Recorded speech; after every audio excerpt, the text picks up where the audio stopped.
Welcome to the Not Just Waiting podcast. I'm your host, Reanna Hoffman, and this is a space for women learning to wait well and live fully.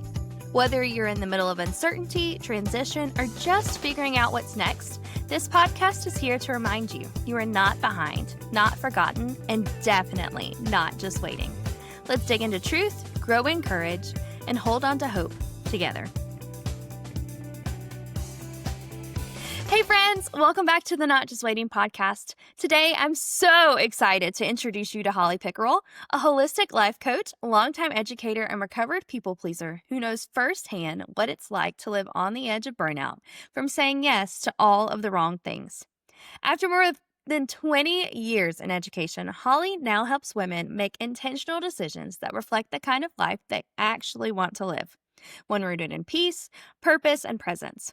Her coaching blends practical tools with soulful guidance, and her heart is for helping others not just get through their days, but truly enjoy them. Holly is married to her high school sweetheart and mom to 2 preteen boys, and she brings so much honesty and encouragement to this conversation. I cannot wait for you to hear her wisdom. Let's dive in. Hey friends, welcome back to the Not Just Waiting podcast. I have Holly on with us, and I am so stinking excited. I love Holly. I got to meet her earlier this year at boot camp, right? I was like, I wanted to call it something wonky at boot camp, and I was like, I want to just take you home with me.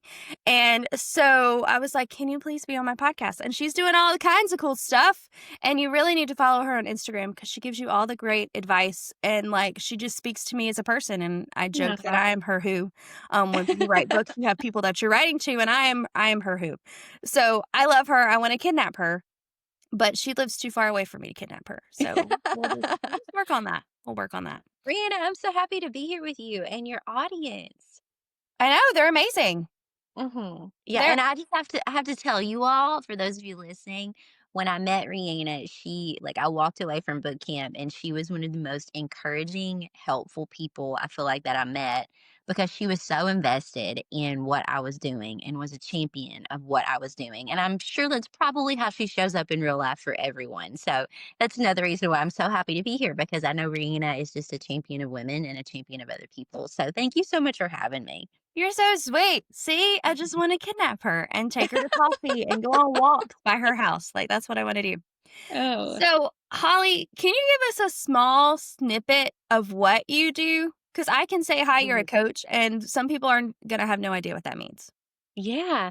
So at the core of what I do, I'm a holistic life coach. I believe that when we take care of ourselves, mind, body, soul, and spirit, that's really how God intended for life to work and to operate. So I work with women one on one.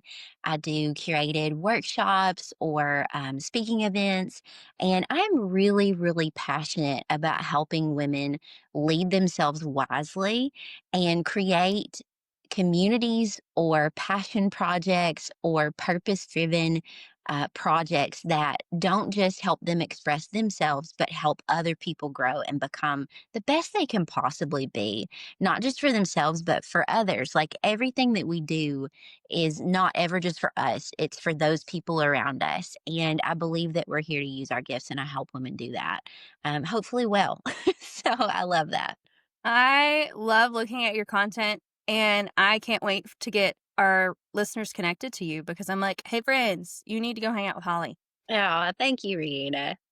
You're the best. So now that we know what you do, how do you make space for rest, for creativity, for time with God in your daily life? Because you're not like you're a mom and you do all the other Mhm. things. Yeah. Oh man. Well, I mean, anytime I speak about like practical tips or advice or this is what I do or this is how you could do it, I think first I want to start with here's what I don't do. And here's what I've had to let go of and quit. Jess Connolly, who I know we've both learned from in her coaching process that she taught me, I think it's really helpful to help people start with like if we want to do something well or commit to excellence in something, first we have to let go of maybe what God never asked us to do. We have to empty our hands of the things that are taking up space that God's like, hey, we can't really do this well until you let go of the things that are sucking your soul. Yeah. or draining you. And so in terms of rest, creativity, I think the reason I can do that well now at 38 is because I have about 2 decades of doing it not well. And I have that track record and experience of knowing what is it like to consistently try to pour from a cup that has nothing to give. What is it like to try to be creative and like pull something out of the creative well that hasn't been stocked with fish first? Yeah. you know? And so I think that lived experience of running on empty, of really following that pathway of like hustle culture. I used to be a self-proclaimed boss babe, and it kind of wrecked my life, because I really did sacrifice my physical health and my emotional well-being for productivity. So I think on the opposite pendulum of productivity, you have rest, creativity, play, those places that you draw inspiration from. And I think the reason I can do that well is because I know what it's like to not do it well, and I don't ever want to go back there. Yeah. And so when you have that, it's like, okay, yep, we're not going to go back there again. And so there's just, I think, wisdom that comes as you grow older. But how do I make space for that? I think one of the best things that I've learned to do, God's really guided me to plan my schedule and to also plan my family with looking at rest and play and creativity as almost like a first thing that we're giving ourselves to. And I have found that stress is going to find us, work is going to find us. Like I don't have to go looking for that. But if I don't actively and intentionally seek out rest and creative space first, that's not going to come looking for me. Like, I think we have to be obedient to that. And so, one of the best things that we've done is we are very, very intentional about looking at our weekends as a whole. My kids are really involved in a lot of sports, a lot of extracurriculars. I have two preteen boys. I have my own career. I have a home to manage. My husband, he has his career is at a place where it's really thriving. But, like, home management is entirely up to me for the most part, and rightfully so. My husband does what he can, and he's very active and a participant here, but I think I've had to learn that that also is a job and it takes time, so I have to budget for that, I mean, that's a full workload in itself. It's Yes. part-time hours every week that we're devoting to meals on the table and keeping a home straight and organizing our schedule and playing carpool for my kids. And so I've really learned to see that for the work that it is so that I can keep my own work as an entrepreneur in its rightful place. And in this season, that means I only get to work part-time in my own career. And that's okay because there's going to be seasons where I'm going to have more time to devote to that. Even though some days I'm like, oh, I wish I had more time to devote to writing and to all of this. It's like there's a patience in that. And so when I really consider that, I also have to really consider, like, because our weeks are so full on the weekends, I really make space for rest. Like, people kind of know on Sunday afternoons, we're probably not going to say yes to things. Like, Sunday is Sabbath for us. Saturday night, we're trying to wind it down. That doesn't mean we never go and do things. We absolutely do, but we really, really, really protect space for Sabbath on the weekends. And I find that that helps everything throughout the week so much. What do you think about that, Reanna, or what would you like add? I think you just gave us so much freedom in talking about homemaking as a full-time not a full-time job, but a part-time job, because Exactly. there is so much that goes into it, and there's so much mental I don't wanna call it like a mental load, but it is, like, you're thinking about what's in the pantry and who's coming over and this laundry does he have jeans for the week? Like, it's a whole thing, and I'm like, "Ooh, it is a part-time job." It really is, and so Yeah. I appreciated that, and I love that you said that you guys kind of have made it known that you kinda protect your Sundays, because a Yeah. lot of times I've noticed, even in my life, that when you don't have Sabbath, you're, like, running on empty, and Yeah. we implode at our house because we're both introverts. And Yeah. so if we haven't protected our calendar, like if we go 4 days in a row without a break, we literally implode. We watch each other implode. And so knowing that you have that boundary of, "Hey, Sundays, we're not really gonna do anything. Yeah. Saturdays, we're gonna talk about it." Like, it's not just an immediate yes, it's a, "Hey, how can we Mhm. protect our family in this?" And I love that. Like, I think it is so Mhm. cool. Yeah, yeah, and I love what you said too about, like, the 4 days in a row thing.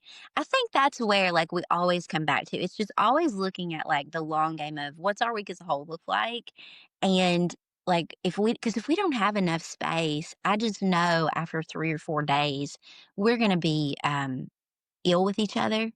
I'm gonna have cranky kids. I am not gonna be fresh for creativity, and it is gonna feel like that image of you're trying to fish from a pond that has no fish in it, Mhm. you know? And it's like, I think I've just learned to honor my capacity and to accept the limitations of my human body. And, can I push it? Absolutely. We can all push it. We can all push harder and work harder, and sometimes and some days, some seasons, you will. You might have to hire extra help. You might have to let go of things that you really enjoy doing to manage that. But like, I can't live from that as a default. We used to live that way as a lifestyle, and I never ever want to go back there because of what it did to our home and what it did to my heart. So I think more than anything, how do I find space for rest and creativity? I know what life is like when it's not there. And thank the Lord, like, we don't have to live that way. We have choice. Yeah, absolutely. That's so Mhm. good. Mhm. Whew, I'm gonna, like, think on that and look at my schedule and be like, "Hi, what can stay and what has to go?" It makes me Yeah. wanna pull out my calendar right now. I'm not going to, but I want to. Um, Yeah. so we know that you're a coach. When did Yeah. you realize that you had this gift, and when did you decide to take it seriously? Because I don't feel like that's something we graduate high school and go, "Hi, we're gonna do this with our lives." Yeah, absolutely. Yeah, I think I started to take it seriously. Well, first of all, I think I realized I had this gift, um, years ago, even just in my friendships. It's funny because the things you're gifted in, you'll start to see patterns over the course of your life. You'll start to notice, like, oh, these are the things people call on me for. Or, wow, this is a pattern of, like, I see other people's eyes light up when I'm acting like this or when I've done this particular thing.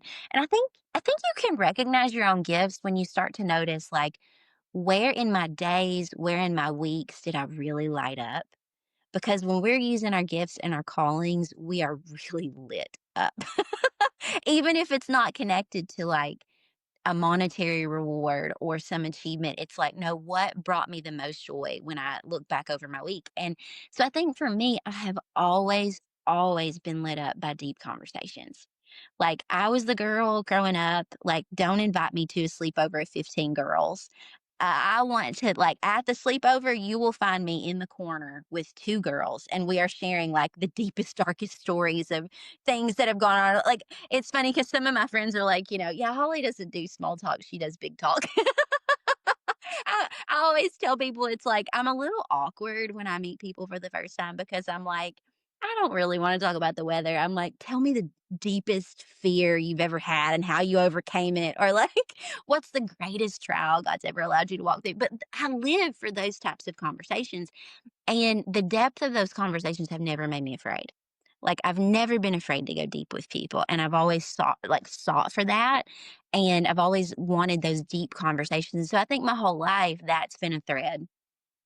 Also, when I went to, go to college, I was very drawn to teaching. I actually have a career in my first degree was in education because I just knew that there was something that happened when I was in front of a room of people. I've always been able to get other people excited about anything, Mhm. and just the motivation and the excitement to talk and to go back and forth. And so I became a teacher, and I've just always said in everything that I did, I want to help people grow and I want to inspire others to make a difference. And that's followed me in everything. But I think I really realized this was my gift when I started a direct sales career. I was with a wellness company for, golly, about 11 years. But for 7 of those years, I was very intentionally pursuing a business in the direct sales community. And my favorite part of what I did was working one on one with women, helping them build a business and grow a business around their unique gifts. And I just lived for those conversations. And that's when I realized I wanted to do this in ways that went far beyond just teaching people how to generate sales or become an entrepreneur. So yeah, that's kind of when I first found out and realized this. But it's been a thread my whole life. I love that. I love I was sitting here, I was like, "I know why we're friends." Um, Yeah. Yes. yes, I love it, and I think it's so cool that we don't have to stay in one lane our entire lives. Exactly. Because I think as a small person and even as a, like, college student, you're like, "Oh, I'm gonna" like, especially at teaching, you're like, "I'm gonna do this until I'm 55," because you can retire at, like, 57 as a teacher, Yeah. "and then I'm gonna have a second career," and you've already planned your second career versus we don't have to stay in where the Lord hasn't called us longer than necessary. There is no Exactly. rule. We have not signed our lives away in blood, like, we get to Yeah. follow what He calls us to do, and I love that most people have more than one career. Most people have like Mhm. 5 or 6 careers, Exactly. and it's Yeah. just crazy because Mhm. the Lord gifts us in different ways, and it's just Mhm. wild. Yeah. Yeah, it's so funny. I went and had an all-day session with Jess recently, Jess Connolly, and it was funny because she asked me, she said, "What would you be doing if you weren't doing this?" And I was like, "I don't know, but I would still be teaching, and I would still be working with people one-on-one, and I would still be helping people see beyond where they're at today and into the future God's called them to." And I think that could translate to many different types of careers. I think that our gifts are very interchangeable sometimes with different careers. So I love that you said that because a lot of times we get really hung up on this is what I said or this is what my degree was for, and I have to continue and I have to follow the path. But God just isn't linear. I mean, like, look at the Bible, Uh-huh. for the most part, God's stories are wild and crazy. And like, wait a minute, we ended up way over here. I think sometimes we can squelch what God has for us when we think it has to follow this like set path. Yeah, Mhm. I totally agree. Mm. So, now that we've talked about all of the things, I just wanna, like, take Yeah. you home with me. What has God taught you about managing your platform and your influence with open hands? Because we just talked about our careers not being what we thought they were gonna be. Yeah. Oh gosh. So why don't I start with what it looks like when I try to operate with that from closed hands? Okay.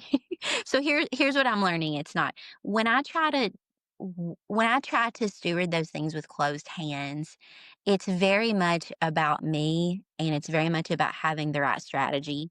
It's very much about the linear, like it has to look like tick, tick, tick, tick, tick, tick. I can get really focused on things like follower count or content strategy, which yes, those things are a part of doing things in excellence. I do think that we need to learn these things, but I think for me, when I think about stewarding those things with an open hand, I think platform first of all has to be about relationships. It has to be about relationships, and I mean, even today, I love when I reopened your email this past week, and also even just to send you a message yesterday I was like, "Who is your audience for? Like, who is this for, Reanna?" And you immediately were like, "Oh, it's for this woman, and she feels this, and she thinks this." And I think that's what it has to always come down to. We're just really meant to be an open vessel for God to speak through. It's His words, it's His experiences, it's His wisdom or whatever we have to offer. It's just up to us to keep the door open to let it flow. And so I think for me, when my hands are open, there's just a tremendous amount of flow and getting it out there and expressing. Um, yeah. That was so beautifully said. Mhm. Because, like, you do have a point when we're gripping things, like, I hang out with little people all the time, Yeah. all of the time, and their favorite word is mine. So, Yes. they grab that thing, even if it's harmful to them, and they grab Mhm. it and it's theirs, and their hands are closed. But when they Mhm. open their hands, they get to release it. A, they get to share with their new buddy, or B, they get to be safe. Yes. And then they have Yes. space for something else to fill their hands. And so I Mhm. love that the Lord kind of calls us to that because if we Mhm. were meant to be me focused, He would interact with us differently. Yeah. Because He speaks to us the most when our hands are open, when we're surrendered, when we're willing to listen, because you do have to be willing to listen to the Lord, Oh my just like you goodness. have Yeah. to be willing to listen to anybody else.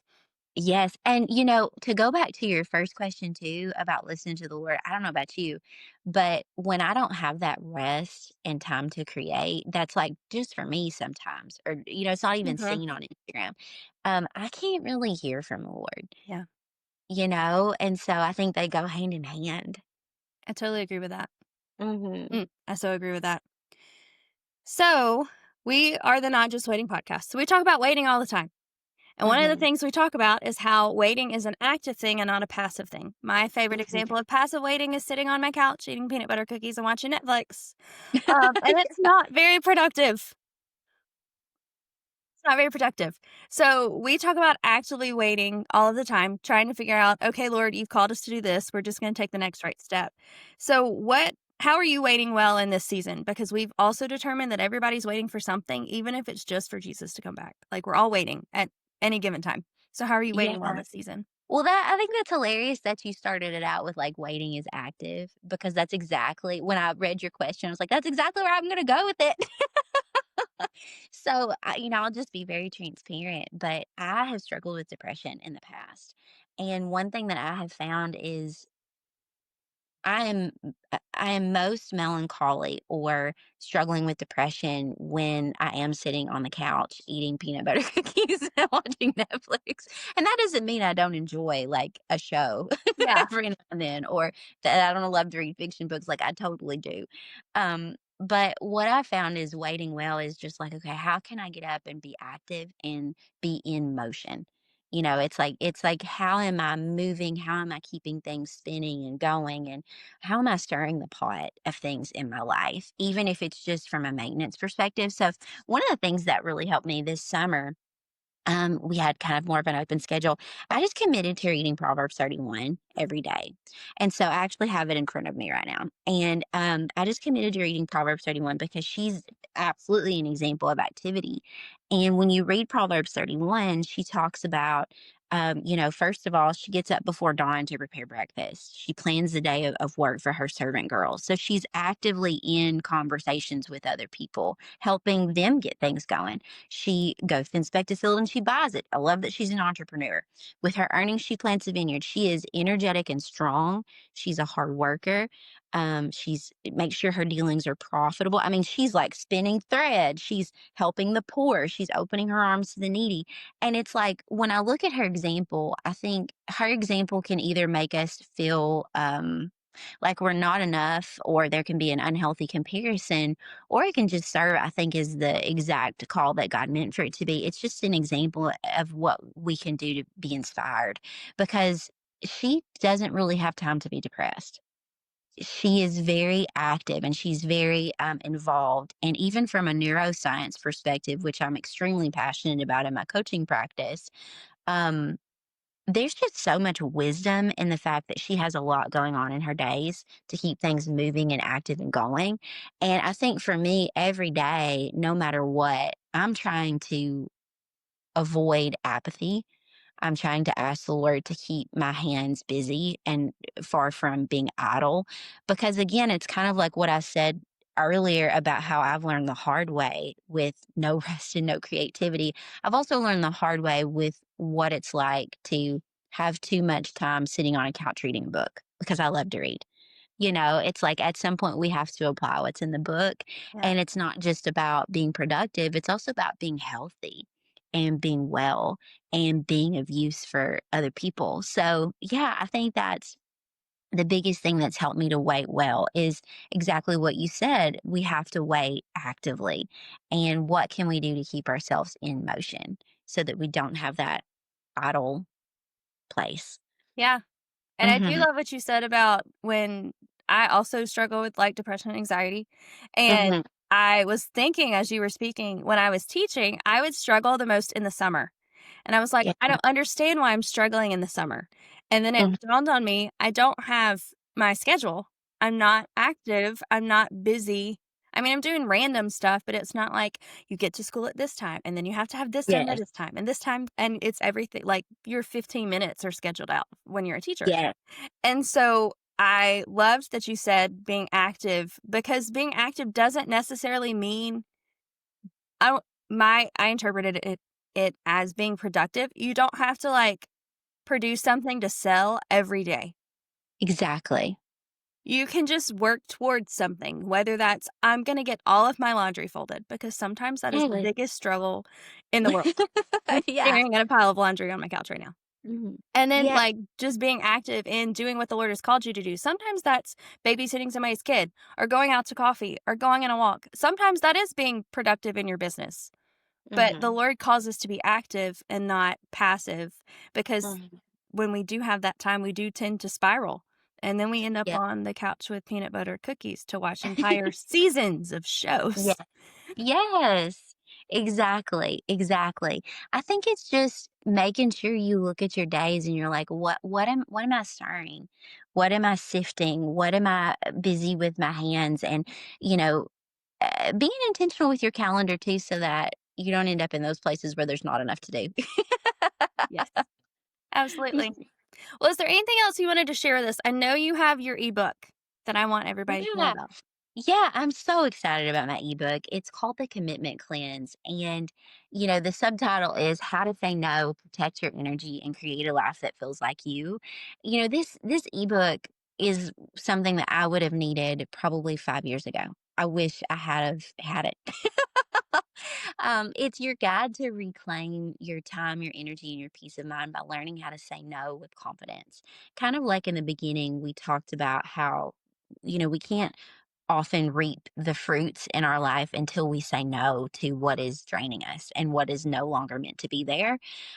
So this is basically an ebook that's going to help identify the hidden drains in your time and energy, break free from people pleasing patterns that keep us attached to old things for far too long because we feel like if it's meant to be, it's up to me, or the weight is entirely on my shoulders.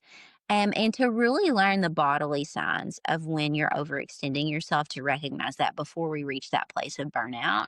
And so, anywho, this is an ebook. It's a 30-page ebook. It includes a 4-week journaling section and calendar cleanse to help you really put this into practicality so that it's not just something that you read, but it's something that you can apply. And so that is on my Instagram account at Holly Pickerel. It is the very first highlight called The Cleanse. You can find the link there.